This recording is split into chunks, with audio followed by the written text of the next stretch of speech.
What is your opinion on features? Shit, features. I think it could be good. It can be a good thing, a good investment or a bad investment. See, for me, when it comes to features with me, like, I want to do features with the artists that I like to listen to. You feel what I'm saying? So, like all the features I get artists is artists that I listen to. Like I get features from Boosie, feature from Young Dolph, feature from Pooh Shiesty, and he hot right now. That video got like 200,000 some views in a month. Features with who else I got? Rich the Kid. I like Rich the Kid. Pusha T, Trey Songz. You feel what I'm saying? Like these are artists that I like, so they can be a good investment for, especially for an independent artist. You're trying to get your name out there, and you see your name attached to this person and that person and shit like that. But you got to know how to market this shit right, because if you don't know how to market, that shit can blow over. You feel what I'm saying? And it ain't gonna go your way. You feel what I'm saying? So you got to know how to market. You got to invest. It don't stop at the feature. You got to keep investing. You feel what I'm saying? After that, after you pay for the feature, you got marketing. Then after marketing, you got hopefully some shows and shit like that to recoup. Or you got shrinks. You start screaming crazy and recoup like that. You feel what I'm saying? But I feel like features is definitely a good way to get an independent artist known. You feel what I'm saying? It did pretty well for me. How do you market a feature? You gotta have a bag for real. Like you gotta have a bag and you gotta know the right people. Like me, like I be cool with the artists and shit like that.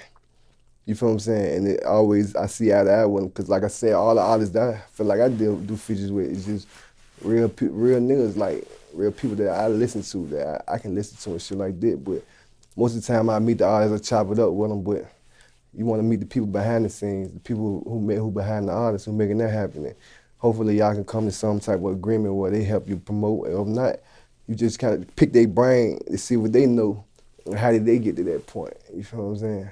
So once you can kind of like figure that out, then you feel what I'm saying, you know where to invest your money at. Because anybody can just spend money. I can walk out this bitch tomorrow and spend $100,000 and go get Lil Baby on a record. You feel what I'm saying? But if I get them on that song and I don't know how to push the song and shit like that, it ain't gonna go nowhere. You know what I'm saying? And Lil Baby probably want way more than that. You feel what I'm saying? Cause bro power right now. He got shit power right now. But you gotta know, you gotta make the smart investments. You feel what I'm saying? Do you catch a feature before the artist pops? Do you catch them while they're hot, or do you catch them while they're going down? See, me, I can see around the corner, so I love music, and I kind of like got an eye for the ear and an eye for that shit. So I can see certain artists, like, I know who gonna be big, and believe it or not. It's crazy because I can see it in the other artists, but sometimes I can't even see that shit in myself. You feel what I'm saying? I don't know when my shit gonna blow the fuck up, but other artists I can look at and be like, man, that nigga finna take the fuck off, and you go ahead and try to catch him early. That'd be the smartest thing to do. You feel what I'm saying? Like me, I never doubt nobody. It can be somebody paying to do a feature with me. I'm gonna treat that shit like my song. You feel what I'm saying? I treat it like mine. I'm gonna give it 110% because who knows?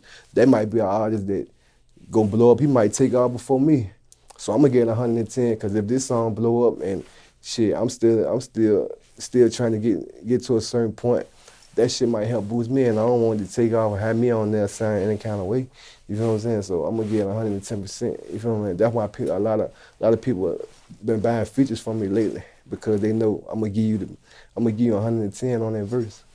Do you think any of the features you named that you've received gave you 110%? Hell yeah. They gave me 110. Crazy story about the Boosie joint. Brother Hassan, he used to be UGK manager back in the day. I sent Boosie the money. I sent him to do Hassan for the money. I don't even know if Boosie even was aware I sent him the money or what, you feel what I'm saying? But I sent Hassan the money. And right around that time, bro, this is when Boosie caught cancer. So Boosie catch cancer and shit like that. So I'm thinking the management playing with my money. I'm like, damn, bro, you trying to handle me? You trying to get off? Cause I'm did nigga business. I just gave him the cash, you feel what I'm saying, on good faith. And like a month go by, I'm like, bro, I ain't got the verse back, I ain't got nothing back. So I'm like, damn, what the fuck going on? So over time, I seen him like, man, you know, Boosie caught cancer, or he got cancer and shit like that. So he ended up sending me the record I sent him. I ain't get the verse for it, but he ended up sending me another song, and I feel like I got the hardest Boosie verse since he been home, man. It's out now on all platforms called DNA, featuring Fresh Porter, featuring Boosie Badass, DNA, and Jay Blackwood. You feel what I'm saying? Him, Dolph, I learned a lot. I learned how not to write in the studio with Dolph. You feel what I'm saying? Just watching him go in, punch in. You feel what I'm saying? And he went in on that motherfucker. Like, I feel like every artist that I got features from gave me 110%. You feel what I'm saying? That's why most of the songs I got features from, like, they bangers. You feel what I'm saying? Even the John with Pooh Shiesty, like I said, I caught him kind of early. And I caught him kind of early when he was a little cheaper back then. But I already knew he was gonna be big as he getting now. You feel what I'm saying? Like I said, I ain't felt cheated. But like I said, I'll go back to character. I listen to artists, so I feel like I got good character and the same type of morals and principles that I got.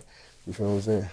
So when it comes to Pooh Shiesty, do you get the feature and then put it out right away, or do you hold it and wait for him to get bigger before you put it out? I held off for a minute. Like I sent him the record, and then I had already paid. I had already prepaid, sent him the record.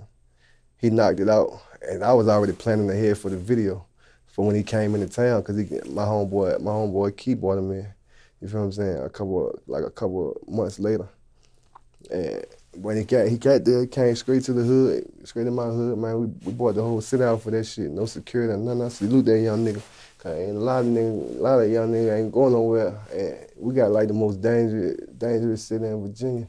And one of them, you feel what I'm saying? Like bodies dropping there every day. You feel what I'm saying? You got like, yeah. Now also, because you mentioned the features you pick out have the same morals as you and this, that, and the third. Yeah, from what I hear in their music. I Right. might not know them personally, but from what I hear. And that was my next question is, you know, you're basing this off of your assumption, your expectation, right? Yeah. When I get with this artist and we work in this capacity, they're gonna be like this, right? Yeah. Now, did any of these features that you've received, did they meet your expectations? Did they supersede and exceed your expectations? Or did any of them fall below your expectations of what you thought of that person based on the music and seeing their videos and this, that, and the third? From so far, man, like I ain't missed. So like everything I expected out of them artists is what I get. You feel what I'm saying? Like I research, I do good research. I listen to features they did with other people before I even. You feel what I'm saying? You gotta think smart. You feel what I'm saying? Do you do a music video with each feature? Nah, not each feature. Because most of the time it's an extra fee.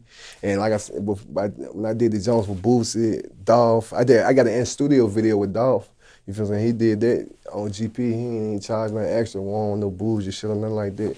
I did Boosie, Dolph, Rich the Kid. That was before I got locked up. Now I got Pusha, Trigger, and Pooh Shiesty. That been since I've been home. But as soon as I did the features with Dolph and them boys, like it was time to go to penitentiary. Time to go to jail out of that. You feel what I'm saying? Did he know you were doing an in-studio video or you snuck it? Nah, I ain't sneak shit. Hell no. That's some sucker shit. When he walked in, I was already shooting a vlog. He got on there talking shit himself. You feel what I'm saying? He thought that shit, you look it up now, Fresh Porter. Just type in Fresh Porter, Young Dolph. Hey. Out of all the features you mentioned, yeah, which one costed you the most? Which one did you spend the most on? Boosie. How much? 5 figures. Was that his initial price, or did you end up negotiating it down to that price? It was based off relationships, because I had already had a relationship with Brother Hassan. So it was based off relationships for real. Like I had already built it with him like the year before at Birthday Bash in Atlanta, down here in Atlanta. So I had already told him I wanted to work with Boosie and shit. So when the time was right, he put it together, man. He ended up putting it together for me. Looking back, was spending those 5 figures on that verse, was it worth it? Hell yeah, that's Boosie, man. We grew up on Boosie. Gucci, you feel what I'm saying? Nigga like that. We grew up on them, so it was that well worth it to me. And he was getting game in that verse. So shit, it's something I could listen to and learn from. So I think it was definitely worth it. You feel what I'm saying? I might not recoup. I just spent shit over 100,000 on my career in the last six, seven years, and I was missing 4 years. So I take it very seriously, but you gotta kick that chain, especially when you're an independent artist. You feel what I'm saying? Now, but I always thought ahead. I'm like, shit, I'm kicking now. I might not see it right back, but in the long run, I'm gonna recoup that shit in due time. Have you been able to recoup on any of the verses that you paid for? No, not yet. I'm still in the process. You feel what I'm saying? But I'm good though. You feel what I'm saying? I'm good. You feel what I'm saying? I don't need rap money. But I enjoy getting it because it's what I work so hard for. But I don't need rap money. You feel what I'm saying? This shit out the mud. You know what's up with me. You gotta defy the odds, man. Like this shit, defy the odds. You gotta defy the odds, bro. You feel what I'm saying? You gotta play the odds. And shit, I bet on myself every time.